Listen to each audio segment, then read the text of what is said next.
भारत का रहने वाला हूँ, भारत की बात सुनाता हूँ। तालियों पड़वा लगी मारा बाप, रहने वाला हूँ, लोगों तालियों पड़वा लगा। जहाँ की सदा मैं गीत वहाँ के गाता हूँ। भारत का रहने वाला हूँ, भारत की बात सुनाता हूँ। भारत का रहने वाला हूँ, भारत की बात सुनाता हूँ। अरे इतनी ममता क्या भी नदियों भी पूजी जाती है।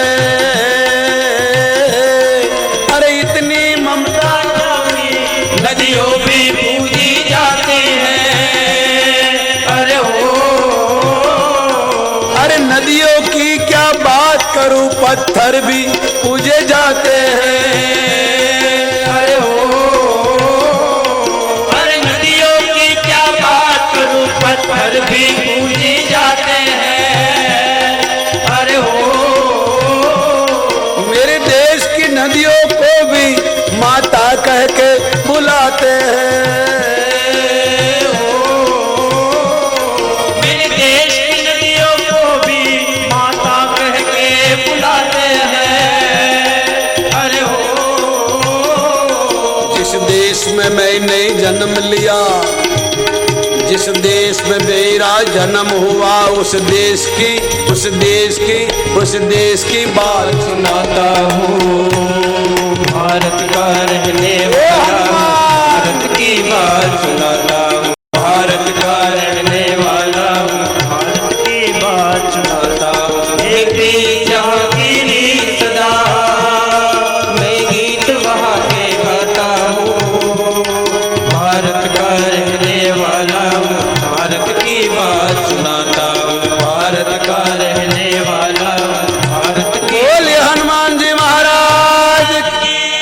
विवेकानंद ની વાત સાંભળીને બધાની આંખમાં મારા દેશમાં ગાયોને માં કે, મારા દેશમાં દીકરીઓની પૂજા થાય, દીકરાઓની નહીં. મારા દેશમાં પથ્થરની મૂર્તિ બનાવીને ભગવાન બનાવીને પૂજે. મારા દેશમાં ગાયોને માં કે. આ દેશનો માણસ છું અને 48 કલાક બોલ્યા. માનવ કોને કહેવાય, મા બાપ કોને કહેવાય, ભગવાન કોને કહેવાય, ગુરુ કોને કહેવાય, શિષ્ય કોને કહેવાય, ભાઈ કોને કહેવાય, ભારત કોને કહેવાય, ભારતનો મતલબ શું, ભારત એટલે શું છે, ભારતનો અર્થ શું થાય, ભારત આ દેશનું નામ કેમ. 48 કલાક કાઢ્યા મારા બાપ. અને જે રામ કથા હોય ત્યાં હનુમાન હોય. પણ સરસ છે આ કથા સાંભળનારને કંઈક છોડવું પડશે બાપ. કોઈના ચરણમાં બેસવું પડશે, માથું ઝુકાવવું પડશે. જગદંબાને જેટલા જન્મ થયા બળવું પડ્યું, મરવું પડ્યું. શંકર ભગવાનને માતાજી પૂછે તમારે મરવું નથી પડતું? બોલે ના. કેમ? મારો ગુરુ છે. શંકરને ગુરુની જરૂર પડી. ભગવતી કીધું તો મારું જન્મ મરણ મટવાનો કોઈ ઉપાય? બોલે ક્યું? ગુરુ. કોઈ ગુરુની જરૂર પડે. શંકર બોલ્યા ગુરુ બિન ભાવાની तरहीन कोई, गुरु बिन भवनिधि तरहीन कोई। शिव विरंसी विष्णु बिन होई, शिव विरंसी विष्णु बिन होई। ओ बंदव गुरु पद पदम परागा, बंदव गुरु पद पदम परागा। सुरसी सुवास सरस अनुरागा, सुरसी सुवास सरस अनुरागा। ओ बंदव गुरु पद पदम परागा, बंदव गुरु पद पदम परागा। ओ सुर से सुवास सरस अनुराग, ए सुर से सुवास सरस अनुराग। भगवती जगदंबा ने शंकर भगवान कहશે દેવી આ કથા બહુ ભાગ્ય હોય તો સાંભળવા મળે છે. ચાલો આપણે કોઈ સંત પાસે જઈએ. ગૃહસ્થીનો ધર્મ છે 12 મહિને 1 મહિનો કોઈ તીર્થમાં, કોઈ આશ્રમમાં, કોઈ ભજનાનંદી સાધુ હોય. મારી જેવો નહીં. હું તો તમારા ગામમાં રહું છું એટલે તમે બધા મને ઓળખો છો. કારણ કે ગામનો જોગતી જોગતો હોય, બહારનો ભગવાન. હમણાં કોઈ બહારનો આવે તો દુનિયા ભેગી થઈ જાય, એમ કાઠિયાવાડમાં હું જાઉં તો દુનિયા ભેગી થઈ જાય. ત્યાંના મહારાજોને કોઈ પૂછે નહીં બિચારાને. આ ઈશ્વરની લીલા છે. હમણાં બહારનો કોઈ આવે તો દુનિયા ભેગી થાય, દુનિયા આવે સાંભળવા. અહીં લોકો આવે, બહારના લોકોને કથા કરવા બોલાવે. મને બહારના લોકો બોલાવે. મારો કિશોરભાઈ ટિકિટ લઈને આવ્યો છે. 1 મહિના પછી મારી લંડનની ટિકિટ છે 7-9 મેની. આ કથા પૂરી થાય એટલે ભાવનગર છે, એ પૂરી થાય એટલે હરિદ્વાર છે. હરિદ્વાર કોઈની ઈચ્છા લગે તો આવજો. અમારા કંકરિયા હનુમાન ભક્ત મંડળથી ખાવા પીવાની રહેવાની વ્યવસ્થા છે. ટિકિટ હોને લાગશે. પછી મફતમાં યાત્રા ન થાય, ધર્મનું મફતમાં ન ખવાય, હાવ મફતમાં બધું ન કરાય, ન તો ફળે નહીં. હા, જેની પાસે ન હોય બાત અલગ છે. હરિદ્વાર કથા કરીને પછી સીધું લંડન છે. એટલે શંકર ભગવાને જગતમાને કીધું આપણે ચાલો કથા. માતાજી કે મારે કથા શું, હું તો ભણેલી છું. ભગવાને કીધું ભણેલી હાજી, પણ આ કથા નહીં સાંભળ ને તો તારે મરવું પડશે, બળવું પડશે. અને શંકર ભગવાન માં પાર્વતીને લઈ અને કૈલાસ ઉપરથી ઉતર્યા છે. દક્ષિણ દિશામાં અગસ્ત્ય ઋષિના આશ્રમ આવે. એ પહેલા જ્યાં રામ કથા હોય ત્યાં હનુમાનજી હોય, ભાગવતની કથા હોય ત્યાં ભૂત હોય. આ નિયમ છે.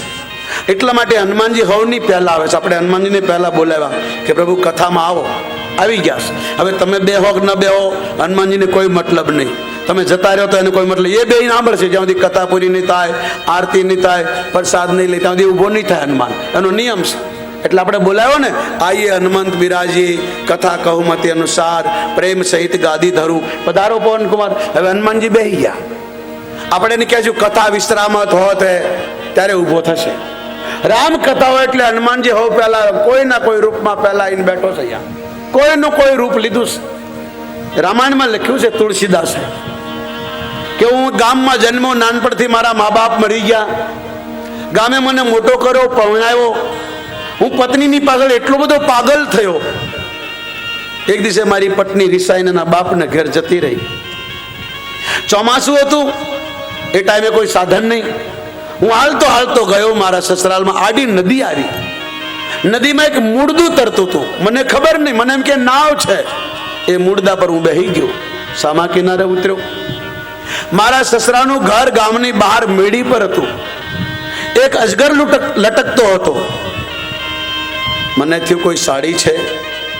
એ અજગરને લટકે એને પકડીને ચડ્યો. બારી ખખડાવી. તુલસીદાસજી મહારાજ કહે છે મારી પત્ની જાગી. તુલસીદાસની પત્નીનું નામ રત્નાવલી હતું. જાગી, એકદમ ગભરાઈ ગઈ. મહારાજ તમે આ ચોમાસામાં આખા પલ્લાઈ ગયા છો, આ કેવી રીતે આવ્યા? બોલે આ નદી પાર કરી. તમે નદી કેવી રીતે પાર કરી? બોલે નાવમાં બેહી. પેલી બાઈ કે આટલો બધો ભયંકર વરસાદ, નાવ વાળો અત્યારે હોય ક્યાંથી, ક્યાં છે? બોલે જોજો. જોયું તો મૂળદું તણાતું જાતું હતું. બાઈએ કીધું એટલે એ આ તો મૂળદું છે. તમે આ ચડ્યા કેમ? બોલે તારી સાડી લટકતી હતી ને એટલે પકડી. કીધું ક્યાં છે? બહાર જો લટકે. રત્નાવલીએ બહાર જોયું તો અજગર લટકતો હતો. ત્યારે આ બાઈને લાગી આવ્યું કે મારો પતિ છે, હું એની ધર્મ પત્ની છું. મારો ધર્મ છે મારા પતિને ભગવાન તરફ વાળવો, ધર્મ તરફ વાળવો. હું કાલ મરી જઈશ અથવા આ કાલ મરી જશે, અહીં મરવાનું બધાને હોય છે. આ ધરતી પર આવ્યા છે કે એવું કરીને જઈએ કે કમસે કમ કુટુંબ રાજી થાય. કુટુંબની તો ઘરવાળા રાજી થાય, ઘરવાળા નહીં તો છોકરા રાજી થાય. એવું કંઈક કરી જઈએ. મરી તો જવાનું છે. કૂતરા કાગડા મરે છે, કીડા મકોડા કોણ પૂછે? કદાચ તમારી પાસે રૂપિયા હોય તો તમને પાલનપુરમાં ઓળખશે, સુરત વાળા નહીં ઓળખે. કદાચ સુરતમાં હશે તો મુંબઈમાં તમને નહીં ઓળખે. આ કરોડોપતિ કીડા મકોડા ઘોડે મરે છે, કોણ નોંધ લેશે? જીવનમાં કંઈક એવું કરીને જઈએ કે દુનિયા યાદ કરે. એક બાઈનો પતિ મરી ગયો, બધી બાઈઓ ભેગી થઈ, બધા રડે, બાઈ રડતી નથી. એને કીધું બાઈ તું કેમ રડતી નથી? તારો ઘરવાળો મળ્યો. કે મારે શું રડવા, કઈ ખારું કરતો ગયો હોત તો રડે. અને આખી જિંદગી આમાં કાઢી, આને બજાર શું રહું? ગામની મજૂરી કરીને છોકરા મોટા કર્યા, અને એવું કોઈ કામ ન કર્યું કે જેની પાછળ મારે આંસુ પાડવા. આના પાછળ શું રડું? પેલી કે પણ તારો પતિ છે. પણ કે શું કરું? આના પાછળ રોઈને શું કરું? એવું કામ કરજો. કબીર સાહેબ કહે છે, કબીરા જગ में तू पैदा हुए जग हंसे तुम रोई, अब ऐसा काम कर चलो कि तुम हंसो जग रोई. તમારી પાછળ બે આંસુ પાડે કે આ માણસ મરી ગયો થોડો જીવ્યો હોત તો સારું હતું, કઈ કામ લાગે. એવું જીવન ન જીવતા કે લોકો ગાળો બોલે, સારું કર્યું મરી ગયો, એના બાપનું ભાત લઈને ગયો, ધરતીનો ભાર હતો. આવું જીવન ન જીવશો બાપ. કૃષ્ણ બોલ્યા છે રડતા રડતા, અર્જુન તારા ઘરે હવન હતો, હું રહ્યો 6 મહિના, પણ મારા ઘરમાં ડાળો વાટ વળી ગયો. હું મારા વડીલોને કહીને આવ્યો તો યુવાન પેઢી બગડે નહીં, એટલે સંતોને લાવીને આવો સત્સંગ કરાવજો. પણ છોકરાઓ દારૂડિયા થઈ ગયા, ગઈઢા માણસોનું સાંભળ્યું નહીં. એક દિવસે સંતો આવ્યા અને આ દારૂડિયાઓએ એકને બાઈ બનાવી, સાડી પહેરાવી, પેટે તગારું બાંધ્યું. આ કૃષ્ણ રડતા રડતા ચિઠ્ઠીમાં લખ્યું તે બોલે છે, અર્જુન વાંચ, આમાં આ મારા ઘરથી ચિઠ્ઠી આવીશ, મારા બાપે લખીશ, વાંચ. જો શું લખ્યું છે. મારો છોકરો એકને બાઈ બનાવી, સાડી પહેરાવી, પેટે તગારું બાંધ્યું. સંતો બેઠા હતા, આવો સત્સંગ ચાલતો હતો, લોકો સાંભળતા હતા. અને વચમાં એને કીધું, એ મહાત્મા આ બધી મોટી મોટી વાતો પછી કરજો, પહેલા બતાવો આ બાઈને છોકરો આવશે, છોકરી લગ્ન થયા છે. સંતોને થયું આટલા સુંદર ખાનદાનમાં જન્મ્યા છો, આવો માનવનો ઉતારમાં આવું કરો છો, જાઓ અને દીકરો નહીં આવે, દીકરી નહીં આવે, તમારા વંશનો નાશ થશે. અર્જુન આ લોકોના લીધે મારે મરવું પડશે. હું નહીં મરું ને તો સંતોને કોઈ માનશે નહીં, કારણ કે મેં સહી કરી છે. મારી કરતા મારા સંતો મોટા, હું ન કરું એ મારા સંતો કરે, અને મારા સંતો બોલે મારે કરવું પડે, કારણ કે સંતો 24 કલાક મારી પાછળ મારા માટે જીવતા હોય છે. એને બીજું કોઈ સ્વાર્થ ન હોય, એ મારા માટે જ. એને માં નહીં, બાપ નહીં, કુટુંબ નહીં, કબીલા નહીં, સમાજ માટે, સમાજના કલ્યાણ માટે, ધર્મ માટે જીવતા હોય. એટલે મારા સંતો બોલે મારે કરવાનું. અર્જુન મને કોઈ મારી શકે નહીં, હું કાળનો કાળ છું. આ મહાભારતમાં હથિયાર વગરના બધાને મેં મારી નાખ્યા, તો નિમિત્ત હતો, પણ આજે મારે મરવું પડશે આ પાપીઓના લીધે, આ છોકરાઓના લીધે. નહીં મરું તો સંતોને કોઈ માનશે નહીં બાપ. લોકો એવું બોલશે, બાવાઓ તો બોલ્યા કરે, હવે કાંઈ નહીં, રહેવા દે ને. મારે બતાવવું છે સંતો બોલે થાય. અર્જુન તારે જીવવાનું છે, તને ભગવાન સમય આપે ને તો કોઈ સંતો પાસે જાજે. તારા બાળકોને લઈ, તારા પરિવારને લઈ કોઈ સંત પાસે જાજે. તારી આજુબાજુમાં કોઈ આશ્રમ, તારી આજુબાજુમાં એવો કોઈ સંત હોય, એની પાસે જાજે. એની પાસે બેસી આવું સાંભળજે, તારા જીવનને સુધારજે.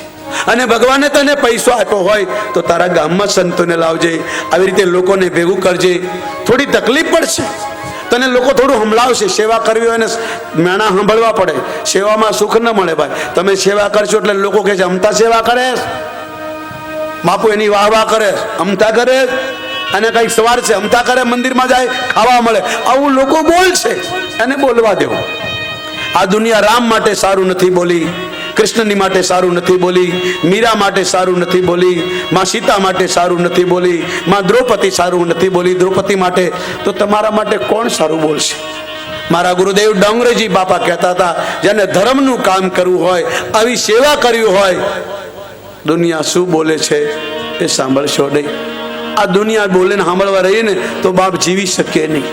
એક બાપ બેટો ઘોડા પર ચડીને જાય છે, આગળ નીકળ્યા તો થોડા માણસો બેઠા હતા, કહેવા લાગ્યા જો કળજુગ કેવો આવ્યો, આ મૂંગું જાનવર છે, મૂંગું પ્રાણી બિચારું ઘોડું, અને બાપ બેટો બે કેવા મૂર્ખા છે.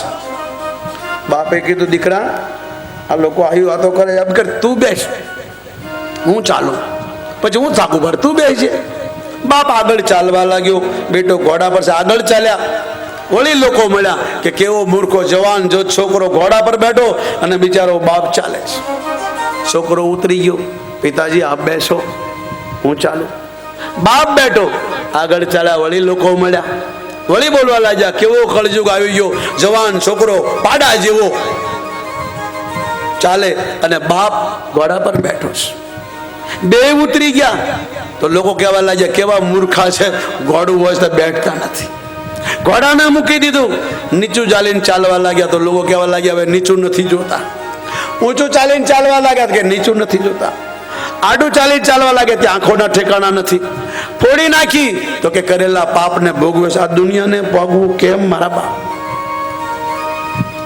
આ સમાજને પગવું બહુ કઠણ. લોકો બોલશે એટલે મીરા કે છે એ દુનિયા બોલે ને બોલવા દઈએ, કે આપણે રામ ભજનમાં રહીએ કે આપણે પ્રભુ ભજનમાં રહીએ કે દુનિયા બોલે એને બોલવા દઈએ કે દુનિયા બોલે એને બોલવા દઈએ કે આપણે રામ ભજનમાં રહીએ કે આપણે પ્રભુ ભજનમાં રહીએ આ કાગડો ને કોયલ એક જ રંગના કોયલ કોને કહીએ ભાઈ કાગડો ને કોયલ એક જ રંગના કોયલ કોને કહીએ કોયલ પણ રે એનું જાણવું હોય તો ભાઈ કોયલ પણ એનું જાણવું હોય એ મીઠા બોલ્યા થઈએ કે આપણે રામ ભજનમાં રહીએ કે આપણે રામ ભજનમાં રહીએ દુનિયા બોલે એને બોલવા દઈએ આ દુનિયા બોલે એને બોલવા દઈએ કે આપણે રામ ભજનમાં રહીએ કે આપણે પ્રભુ ભજનમાં રહીએ હંસલો ને બગલો બે એક જ રંગના હંસલો કોને કહીએ ભાઈ બે પ્રકારના માણસો છે જગતમાં હંસ જેવા બગલા જેવા કાગડા જેવા કોયલ જેવા હંસ લોકોને કહીએ હંસ પણ એનું જાણવું હોય તો હંસ હંસપણું એનું જાણવું હોય તો નીતુથી સત્સંગ કરીએ કે આપણે રાણાને ઓળખવો હોય રહીએ તો મોતીડા વીણી લઈએ મોતીડા એટલે સત્સંગ સારી વાતો એ દુનિયા બોલે એને બોલવા દઈએ આ દુનિયા બોલે એને બોલવા દઈએ કે આપણે રામ ભજનમાં રહીએ કે આપણે પ્રભુ ભજનમાં રહીએ કે આપણે રામ ભજનમાં રહીએ કે આપણે પ્રભુ ભજન આ બધા તમે જાણો છો ભજન તો બહુ મોટો છે નુગરાનું ને સુગરાનું ને બધું આવે પણ આમાં માણસ સમજી જાય એટલા માટે સ્ત્રીએ વિચાર કર્યો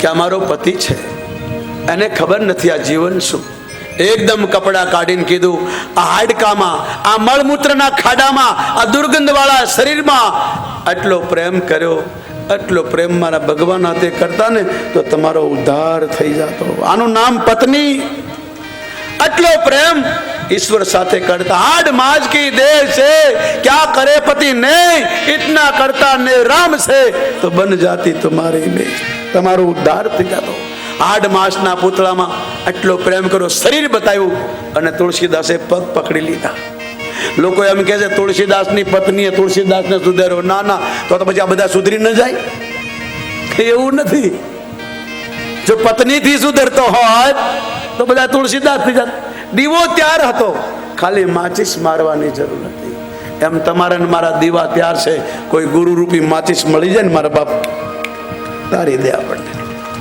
પણ એના માટે ઝૂકવું પડે તમે પછી અકડીને ચાલો ન ચાલે કાગડો એને ગીત પૂછે તું કાગડો કેમ થયો તું તો માણા એમ કે હું માણા હતો બોલે હું માણા હતો ભાઈ અયોધ્યામાં મારી જન્મભૂમિ પણ મારા ગુરુનું અપમાન કર્યું મારા ગુરુ કાંઈ બોલ્યા નહીં પણ ભગવાનથી રહેવાનું નહીં એને કીધું કાગડો બની જા આજ કાગડો બન્યો કારણ હું મારા ગુરુ આવે એટલે અભિમાનમાં અકડીને બેઠો રહ્યો નમ્યો નહીં અને કાગભૂષણડી કહે છે એક કાગડો કથા કે રામાયણ તમારા ઘરમાં હોય તો વાંચજો ન હોય તો બનાસ હોટલની બાજુ મળે છે લઈ આવજો હું અહીં જે લખ્યું હશે રામાયણમાં તે જ બોલીશ બીજું નહીં બોલું અને તમે કહેશો નથી લખ્યું તો હું કપડાં ઉતારી દઈશ 40 વર્ષની મારી ફકીરી છોડી દઈશ તમારા ઘરમાં જ બર્તન માંજવા આવીશ હું આમાં લખ્યું તે જ બોલીશ બીજું નહીં વાંચો એ કાગડો બોલે છે આ બધા માણસો છે ને આવો જ મને માનવ બનાવ્યો હતો મારા દેશમાં દુષ્કાળ પડ્યો ઉજ્જૈન આવ્યો એક સાધુએ મને આશરો આપ્યો સવારમાં વહેલા ઉઠે હવન કરે પૂજા કરે ભગવાનનું ભજન કરે પાઠ કરે આવેલા દુખીઓના દર્દ સાંભળે એનું જીવન જોઈને મને વૈરાગ આવ્યો મેં કીધું મને ચરણ માલ્યો, મને મંત્ર આપ્યો. પછી મને અભિમાન આવી ગયું કે આવા ગુરુ તો શું હવે કાંઈ નહીં, અને ભેળવે છે બધાય. યાદ રાખજો, ગુરુને કોઈ ચડાવે નહીં, ચડી જાય ગુરુ નહીં. પણ સાચું તો કે ને, મારા મંદિરમાં રહેતા છોકરા, તમારો કોઈ ફરિયાદ હોય તો કહેતો ખરા, નચેલા શું કામના? પછી તમે એમ કહો કે આ તો ભેળવે છે, તો એ પાપના ભાગીદાર તમે. કારણ કે પેલા સાચું કીધું. કોઈ છોકરો એમ કહે કે હું મફત થોડો ખાઉં, મંદિરમાં પૈસા આપીને ખાઉં છું, તો પછી મારા મંદિરના છોકરો મને કે મારે એને બંધ કરવો ને ભાઈ. કોઈ છોકરો એમ કે આ બેન બેટીની મસ્કરી કરી મને એને કાઢી મૂકવો ને ભાઈ, કારણ કે મને બદનામ મળે ને. મારા મંદિરમાં 40 વર્ષથી ભોજન મફતમાં મળે. કોઈ અમને કે એક છોકરો એમ કે મને હું પૈસા આપીને ખાઉં છું, મફત થોડો બાપુ આપે, તો મારે એને પછી રખાય નહીં ને ભાઈ. 10 વર્ષ એને પાડ્યો મેં, એને પછી હું રાખું નહીં ને બાપ. કોઈ બેન દીકરીની મજાક કરે, મને બહુ નફરત છે બાપ. મારા મંદિરમાં કોઈ છોકરા, મારા મંદિરમાં 5 છોકરાઓ છે, નાનપણથી રહે, કોઈ બેન બેટીની મજાક